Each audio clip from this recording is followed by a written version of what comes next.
Intercept falou de que pessoas estavam recebendo dinheiro para aquele, quando vocês saíram pegando para fazer o partido, né? Matéria da Intercept. Sim, eu lembro. É que o Intercept, né? Assim... publicou relatos de pessoas dizendo que assinaram apoio sem saber claramente que era para criar um partido ligado ao MBL. Isso tem o mais recente. Isso que eu ia falar. Os personagens do Missão, ou do MBL, quando estão envolvidos em algum escândalo, alguma coisa que gera em redes sociais algum tipo de ódio ou de alguma coisa, reverberam bem mais do que nos outros partidos. Por quê? Porque eles têm uma personalidade muito forte. Porque eu vou citar... Porque as pessoas esperam mais da gente.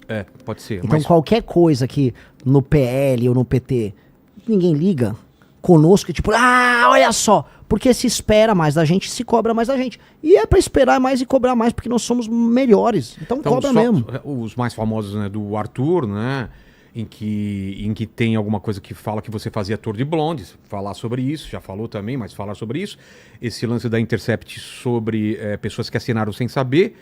E que eu levantei também, o Metrópolis procurou, eu nem sabia desse perfil Phallic Man, que é um influenciador neonazista, qual é a ligação dele com missão, ou se vocês exaltam ele. Então, coloca tudo no meu balaio. E a última coisa do Guto Zacarias, que sempre falou contra o aborto e teve esses áudios. Cara, vocês têm que se preocupar com esses áudios aí, né?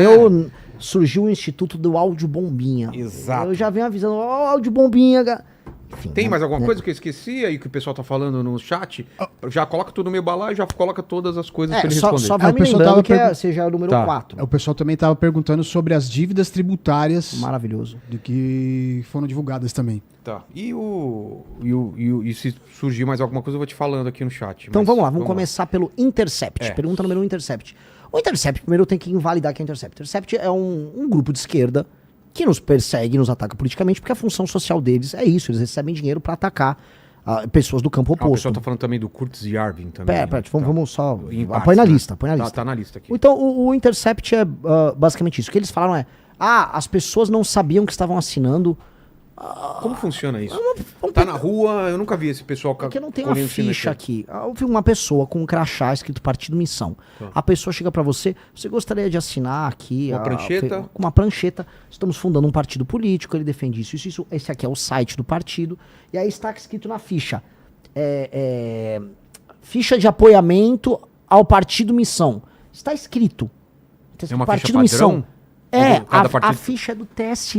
Não é vocês que mudam nada. Quem cria a ficha é o TSE. Eu tenho que fazer a ficha dentro da especificação do TSE. Aí você faz a ficha com a especificação do TSE, aí você leva ela com uma prancheta, aí a pessoa vai assinar na prancheta, ela vai dar os dados dela. Então, assim, a pessoa tem que ser muito de má fé pra dizer que ela recebeu um papel, que ela não viu que estava um partido, que ela deu todos os dados dela, ela preenche os dados, e aí ela, meu Deus... Não sabia. Não sabia. Conversa mole. Tanto que pessoa séria, após assinar uma prancheta com um partido, com a fundação de um partido, ela vai e recorre ao Intercept pra reclamar. Eu entendi, né? É óbvio que ela recorreu ao Intercept. Ela é uma pessoa que eventualmente de esquerda foi abordada e falou, tanto que esses casos foram mínimos. E aí, no final, o partido, quando... Eles fizeram umas denúncias lá. Nenhuma denúncia eles tentaram formalizar em termos criminais ali a véspera da eleição. Nada. Não deu nada. Não, e quando eu fui para julgamento no TSE, nós ganhamos por 7-0. Então, é uma não discussão. Tá. Não discussão.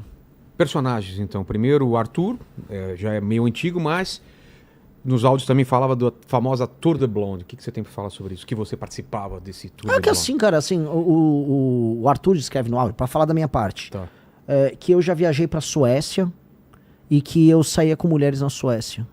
Cara, eu já viajei para Suécia, já viajei para Noruega, já viajei para Finlândia, eu já viajei para Alemanha, eu já viajei para Itália. Não, Itália não, já viajei para França, já viajei para vários lugares. E caso essas pessoas chocadas não saibam, assim, eu sou heterossexual.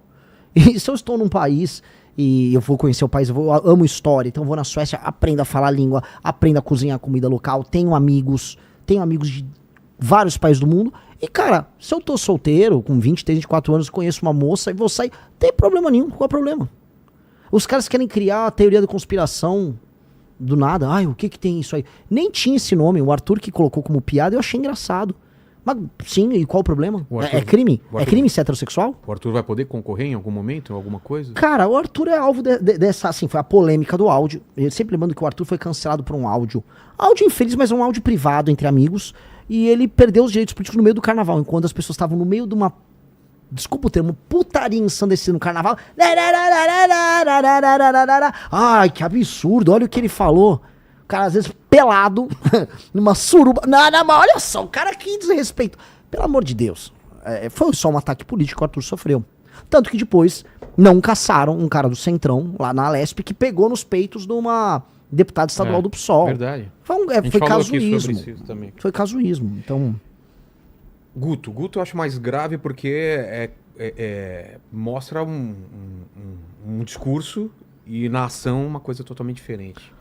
Quer dar o contexto? Foi muito triste o que aconteceu ali no caso do Guto. O Guto teve um relacionamento fora do namoro dele. Quanto tempo? Uma moça.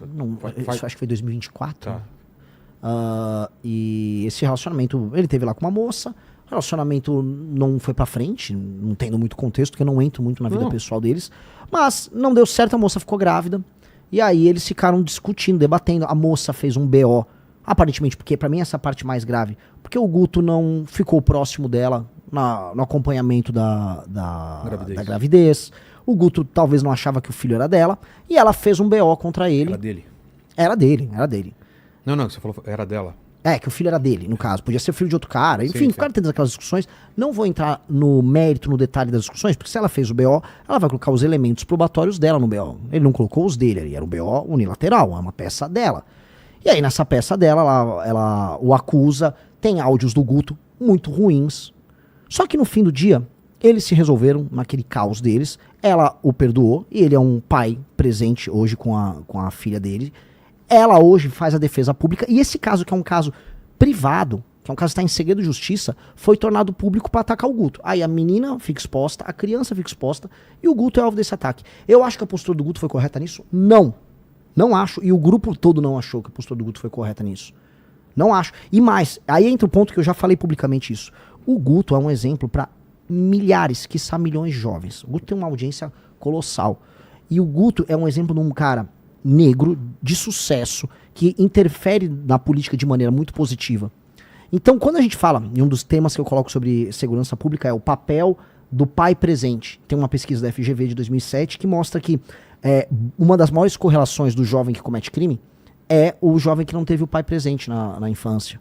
Que não deu o exemplo, que não deu a norma, que não falou, se fizer isso, vai apanhar. O pai ou alguma figura masculina presente? A figura masculina, mas em geral o pai. Tá. Né? A figura masculina presente, ela diminui bastante isso. Mas o pai é o pai. Né? Então, então, nós que temos um discurso muito forte sobre isso, especialmente eu acho que quando o Guto não esteve presente naquele processo, eu acho que ele dá um exemplo muito ruim para os jovens. E aí o Guto tem que reconstruir isso. E ele tem esse compromisso conosco, de mostrar assim, esta é uma pauta que eu preciso tratar. E aí é um ponto. A régua conosco, a régua de avaliação pública, ela será sempre mais alta. Casos feios, desaboradores, tem em quase todos os partidos por aí. E envolvendo figuras públicas. Os partidos só medem o desempenho político das suas figuras. Nós temos que medir o desempenho político, e o Guto é um baita de um deputado, e o desempenho na vida pessoal, eu entendo, a régua conosco será mais alta. Mas não fica uma imagem, tipo, o discurso é um e a ação é outra? Lógico que fica. Lógico que fica. O Guto falhou nisso. O Guto falhou, ele errou na postura. Dito isso, ele e ela se resolveram, que é uma questão que concerne a eles. E agora, ele e ela estão trabalhando para dar uma volta por cima nisso. E eu acho que faz parte da vida do cara. E aí cabe ao grupo e cabe ao eleitor julgar ele. E cabe ao Guto fazer o processo de reconstrução. E eu acho que ele tem que fazer dando exemplo. Ele precisa dar o exemplo. Senão ele entra nesse ciclo de perpetuação de um comportamento que eu denuncio como errado. Eu falei isso na CNN. Falando o quê? Que o pai que abandona a criança, esse cara é o maior filho da mãe da história toda. Ele é o maior filho da mãe. Pra não falar outra palavra. Porque, o que acontece? Não é só porque ele é ruim com a mãe. Porque a mãe, às vezes, se relaciona com o cara. São dois adultos. Às vezes a mãe se relaciona com um cara ruim, ela também foi movida por impulso. As pessoas também erram. São adultos, os adultos erram.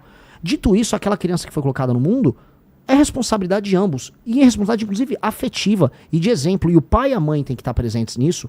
Porque no fim do dia, se aquela criança, ela, especialmente um menino, na verdade, especialmente não, quase sempre um menino, ela não tem esse acompanhamento, fica carente de exemplos, esse é o rapaz que eventualmente pode cometer um crime, que vai ter um desempenho escolar inferior, tem pesquisas que mostram isso, a ausência da figura paterna faz com que a criança tenha um desempenho escolar menor. Então, tudo aquilo que a gente critica na formação de uma sociedade coesa não pode ser praticado por nós. Então, ele, no processo, ele tem que reconstruir isso. Ele reconstruiu na relação dele. Então, a primeira pessoa que ele tinha que reconstruir é com a moça.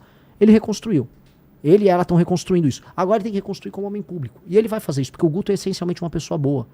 Agora, uma pessoa falha como todos nós. Entendi. Gostou do vídeo? Inscreva-se e faça parte da geração que vai mudar o Brasil.